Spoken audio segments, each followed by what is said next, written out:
Magandang umaga, mga kapatid. Kumusta na po kayo? Araw ng Martes.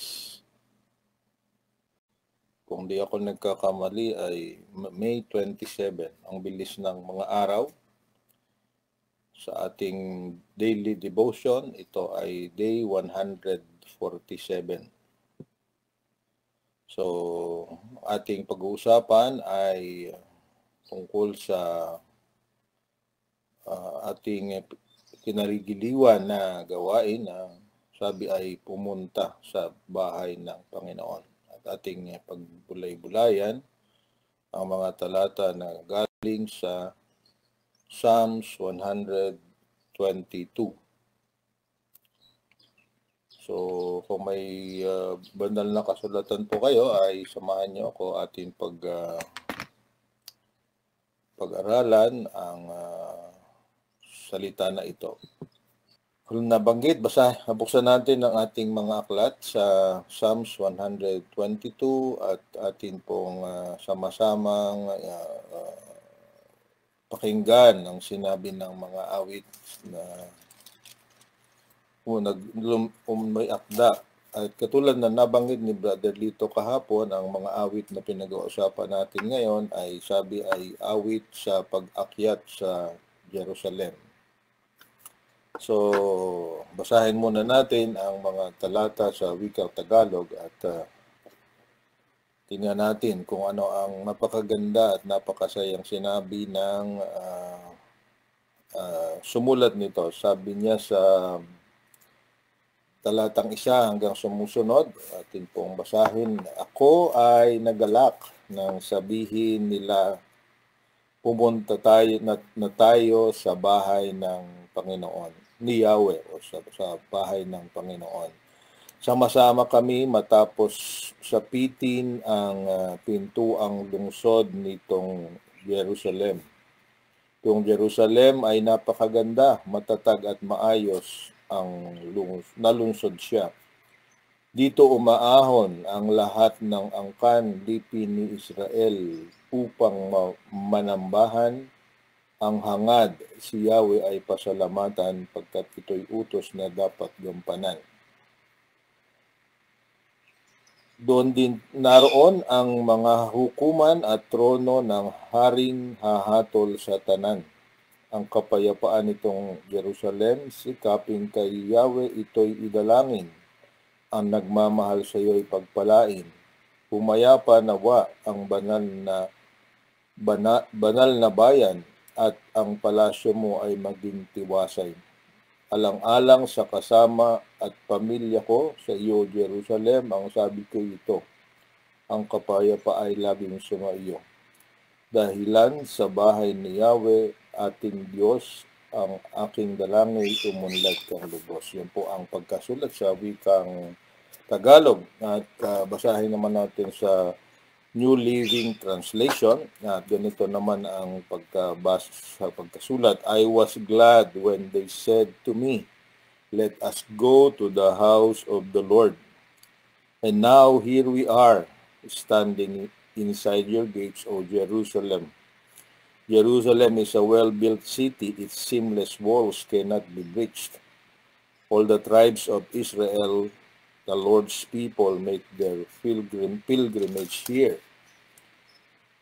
They come to give thanks to the name of the Lord as the law requires of Israel. Here stand the thrones where judgment is given, the thrones of the dynasty of David. Pray for peace in Jerusalem. May all who love this city prosper. O Jerusalem, may there be peace within your walls and prosperity in your palaces. For the sake of my family and friends, I will say, may you have peace. For the sake of the house of the Lord of God, I will seek what is best for you, O Jerusalem. Palain nawa ang pagkarinig at pagkabasa ng mga salita ng Diyos. Let us pray. God and Heavenly Father, salamat po na mayroong bagong umaga na muli ay kami sasalok sa balon ng iyong pagpapala na nanggagaling sa iyong banal na salita. Gamitin mo po ang mga salitang ito para ang isang buong maghapon at mga darating na araw ay maging puspos ng iyong pag-iingat, pagkalinga at paggabay sa amin. Salamat po ng marami sa pangalan ni Jesus. Amen. Excuse me sa ating pakinggan. Nung kami mga bata pa, meron kaming awit sa Sunday School. Ang sabi ng sabi niya, itong mismong sinabi sa Psalms 122 verse 1. Sabi niya, I was glad when they said unto me, let us go into the house of the Lord. So, ano bang talagang sinasabi ng ating dito? Hindi lamang ito ang nangangahulugan na tayo ay magagalak at ito nga ang tama na tayo ay pupunta sa bahay ng Panginoon. At para sa bansang Israel, masyadong significant ito lalo na sa mga kalalakihan dahil ang lahat ng kalalakihan 13 years old and above hanggang sa sila ay dumating sa kanilang edad na ng seniority sa ating termino ngayon ay inaasahan 3 beses isang taon pupunta sa bahay ng Panginoon ay sa templo sa Jerusalem. Sabi dito, the house of the Lord, at ito ay nasa Jerusalem. So tatlong tawag natin festival o feast na ito, ang mga lalaki ay inutusan ng batas ni Moses na pumunta kung saan man sila nakatira. Malalayo nga ang iba dahil ang bansang Israel ay malaki-laki rin naman, although napakaliit kumpara sa maraming malalaking bansa. Sila'y lalakad, kuminsan ay maraming araw para makaakyat. Sabi nito ay umahon sa Jerusalem. Kasi ang Jerusalem nga ay nasa isang top of the hill. At ito ay tinatanaw sa kapaligiran at ang sentro ng lugar na yon nung panahon nila ay ang templo na ginawa ni Haring Solomon. So sabi dito ay ang tunay na Hudyo at mga tunay na Hudyo lamang ang nire-require at ang napakangga din ng attitude na binanggit dito sa verse 1. Sabi niya, ako ay nagalak na sabihin nila, tayo na sa bahay ng Panginoon. Kumisan ito ay hindi nangyayari sa iba sa kanila dahil hindi nila naintindihan ang ibig sabihin na ikaw ay makarating sa lugar na yon. Ang 3 okasyon na ito ay pinupunta kung saan sila ay masayang pumupunta sa Jerusalem para pumasok sa templo ay sa tinatawag na nilang na Pasko o Passover. Ito yung pag-alala sa pagpapalaya ng Panginoon sa mga Israelita sa kanilang mga ninuno mula sa pagkaalipin sa Ehipto. So ang pangalawa ay yung tinatawag na ang tawag nila dito sa Hebrew ay Pesach. At ang pangalawang festival o piyesta na pupuntahan nila na ang lalaki ipupunta sa Jerusalem ay ang tinatawag na Feast of Weeks or Pentecost. Naririnig pa rin natin ang salita na ito. Ang sineselebrate na naman nila dito sa Feast of Weeks ay yung pag-iingat ng Diyos sa kanila at yung kanilang kasaganaan doon sa kanilang at yung pagsama sa kanila. Kaya nga ang tawag ay Shavuot. Yung presensya ng Diyos na kasama nila ay kanilang sineselebrate. At ang pangatlong festival ang tinatawag ay araw ng Sukkot. Ang Sukkot naman ay pag-alaala doon sa kanilang na sila ay naglakbay ng 40 taon at sila ay naninirahan sa mga tent. Pero sa araw-araw ng panahon na yon, ang presensya ng Diyos ay kasama nila. Sabi nga, pag-araw ay ito ay isang haliging ulap at paggabi naman ito ay isang haliging apoy. So, ang kanilang pagpunta sa Jerusalem sa mga araw ng mga piyesta na ito o festival ay pag-alaala ng sa ginawa ng Diyos para sa kanila. So, ang dahilan ay nagpapasalamat. Kaya dito nga sa verse na 4 ay sabi ni they come to give thanks to the name of the Lord. Number verse 4. Okay, so ang dahilan ay nagpapasalamat sila dahil sabi natin, simula sa kanilang paglaya hanggang sa kanilang pagpapatuloy, hanggang sa huling sandali ng kanilang buhay, kasama nila ang Diyos. Kaya napakalaking bagay sa kanila na malaman na si Yahweh, ang kanilang Diyos, ay kasama nila sa lahat ng panahon ng kanilang existence, sa kanilang pagkabuhay. So, higit sa lahat, sila ay nagpasalamat. Ang sabi dito ay magkakaroon sila ng una ay makakatanggap ng tabi. Sa gates lang nito ay ang naroon ang judgment o yung tinatawag na tamang paghatol. Kaya yung ginagawa nila ay nalalaman nila kung tama o mali kapag sila ay nakarating doon sa mga pintuang daan o gates, at doon ay merong mga elders, yung mga matatanda, mga pari, minsan pati na ang hari ay naroroon para sumagot sa mga katanungan ng mga tao na sumama sa festival o naglakbay, umakyat, umahon sa Jerusalem. Makita natin, hindi lamang pagsamba, kundi pag-unawa sa nangyayari sa buhay ang nakakamtan ng mga tao, mga lalaki na ito na pumupunta at umaahon sa Jerusalem 3 beses isang taon. So, at higit sa lahat, ang sabi dito, ang nais nila at ang kanilang dalangin ay manatili ang kapayapaan sa kanilang bansa. Sabi niya, pray sa verse 6, pray for peace in Jerusalem. And may all love this city, may all who love this city prosper. So makikita na yung provision ng Diyos ay kanilang hinihingi, at ang nahugit na kanila, importante sa kanila ay kapayapaan sa buhay. So kung atin itong i-translate at i-respect, ating fast forward sa ating buhay, alam ko na lahat tayo ina-encourage din na maging regular na pumunta sa bahay ng Panginoon. Kaya sabi nga sa 1 Corinthians 6:19, ang templo ng Panginoon ay hindi na mawawala. Ang templo ng Panginoon ay kasama na natin magpakailanman. Hindi kailangan nating maglakbay ng malayo dahil ang sabi sa 1 Corinthians 6:19, ang templo ng Panginoon, ang bagong templo na ay ating sariling katawan, ang ating mga puso, ang ating isip. Kaya sa araw-araw, tayo ay may tamang pananaw at tamang tipid-tipid sa nangyayari.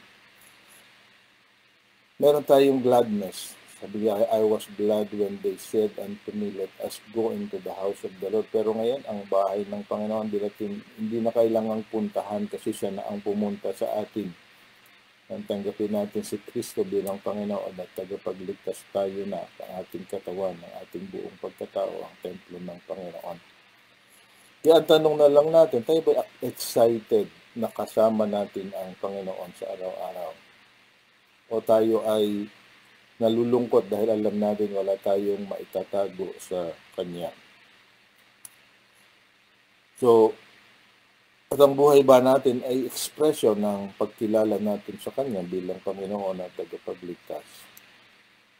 O ang buhay ba natin ay tinihiya natin dahil alam natin ito'y taliwas sa inaasahan ng Panginoon sa atin? Kaya magandang isipin, sabi nga, ako'y nagagalak na kasama na ako ay pupunta sa bahay ng Panginoon. Itong bahay ng Panginoon, yung buhay na ipinamumuhay mo ngayon dahil kasama mo nga sa araw-araw. Ito ba expression ng pasasalamat o pagsamba sa Diyos?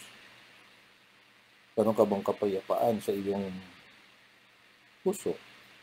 Dahil nga sa dami ng gulo, dami ng stress sa ating buhay, ang number one na hinahanap ng iba ay peace. At sa mga simbahan, lalo na sa mga kinagisnan ng karamihan sa atin, ang sabi, pag tayo maghiwalay, bago magkahiwalay, sabi ay peace be with you. Peace be with you. Ang kapayapaan ng Diyos ay sumayo. Pero ang kapayapaan ng Diyos ay hindi natin makakamtan kung hindi na tinatitiyak na tayo hindi nakahatulan dahil tayo makasalan. Kaya nga sabi dito, may word din na sinabi that where the thrones of judgment is given. Kasi habang tayo nga ay nabubuhay, ang isang realidad ay lagi tayong merong awareness kung tama o mali ang ating ginagawa. Our best judge for what we are doing and what we are experiencing is ourselves. Why? Kasi kung tayo nga ay anak ng Panginoon, tayo na ang templo. Nasasama natin siya sa lahat ng ating paglalakbay at nating ginagawa.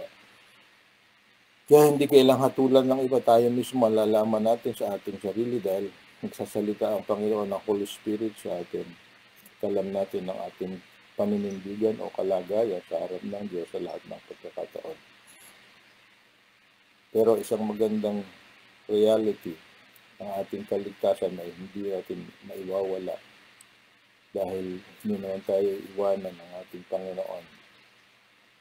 Kaya ang huli nating hinihintay actually kung tayo ay talaga nananampalataya Panginoon ay yung makarating tayo sa bagong Jerusalem, bagong Jerusalem. Sabi sa Revelations chapter 21, merong bagong Jerusalem na dadating. Ito ay siyang bababa papunta rito sa lupa at doon tayo magkakaging kasama ng Panginoon na magse-celebrate ng kanyang kabutihan.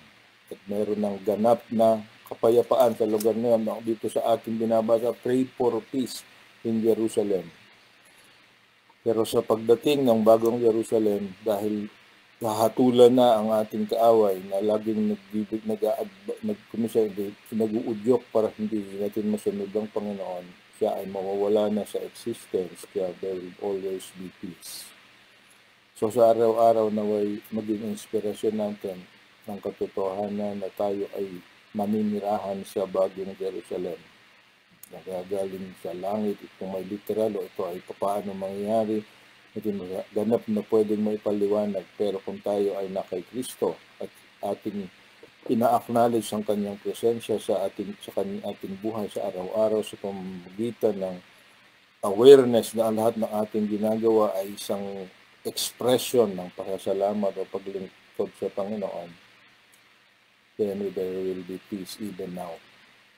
So kung merong mga bagay na nagiging dahilan kung bakit kulang ka sa kapayapaan, maybe because walang gladness sa puso na kaya hindi na kailangang umakyat, ang Diyos mismo ang bumaba at tumira sa puso natin.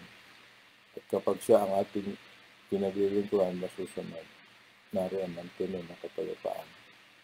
So tanungin natin ng ating sarili, handa na ba ako na manirahan sa bagong Jerusalem? At ako ba'y nabubuhay ngayon sa bagong Jerusalem na nasa aking puso na ngayon? So marami po salamat. Maging gabay nawa sa atin sa buong maghapon. Sa lahat ng ating pasya, sa lahat ng choices na ating gagawin, ang kapayapaan ng Panginoon ay ating makamtan dahil alam natin ito ang kanyang kalooban. So maraming salamat po sa marami nating nakasama sa umagang ito. So tayo po ay manalangin. Salamat ng maraming Panginoon na hindi na namin kailangang maglakbay ng malayo para makasama ka sa lahat ng araw na aming buhay. Nagagala kami, Panginoon, na tinawag mo kami para ang bagong templo ng iyong presensya ay makasama namin sa lahat ng panahon at lahat ng oras ng aming buhay. Na aming kang tanggapin bilang Panginoon at tagapagligtas, ikaw ay nanirahan sa amin at kami ay inyong bagong templo, Panginoon. At kami naghihintay ngayon sa muling sa inyong pagbabalik kung saan dadalhin mo kami sa bagong Jerusalem na wala nang paghatol, wala nang na laging magse-celebrate kami ng iyong kabutihan, mananambahan kami sa iyo at higit sa lahat, mayroong kapayapaan.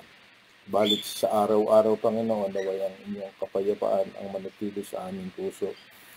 Kung humaharap man kami sa mga problema, sa kakulangan, sa karamdaman, matulungan mo kaming magkaroon ng katatagan at pananampalataya na ang lahat na nangyayari sa amin sa kasalukuyan ay pangsamantala at darating ang araw na lahat na ito ay mapapawi at matatapos, lalo na kung kami haharap sa mga hamon ng buhay ayon sa pamamaraan na iyong pinagkaloob sa amin.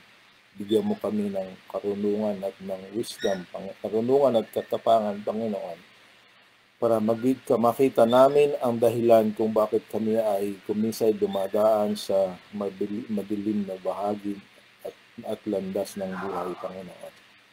Nawa yung kasiyahan ng kagalakan na alam namin kasama kayo, ano man ang aming pinagdadaanan, ay maging sapat para makapag-isip kami at humatol na may karunungan at higit sa lahat katatagan na maninindigan kami ayon sa salita na at wisdom na galing sa iyo. Salamat po, ingatan mo po ang lahat sa buong maghapon at nawayang ang kapayapaan na at katiyakan na kayo po ay kasama namin maging sapat para magawa namin ang tama anuman ang aming gagawin sa buong maghapon. Ito po ang aming dalangin sa pangalan ng Jesus. Amen. So, maraming salamat po muli at hanggang sa muling pagsasama-sama natin, naway ang kapayapaan ng Panginoon. Peace be with you.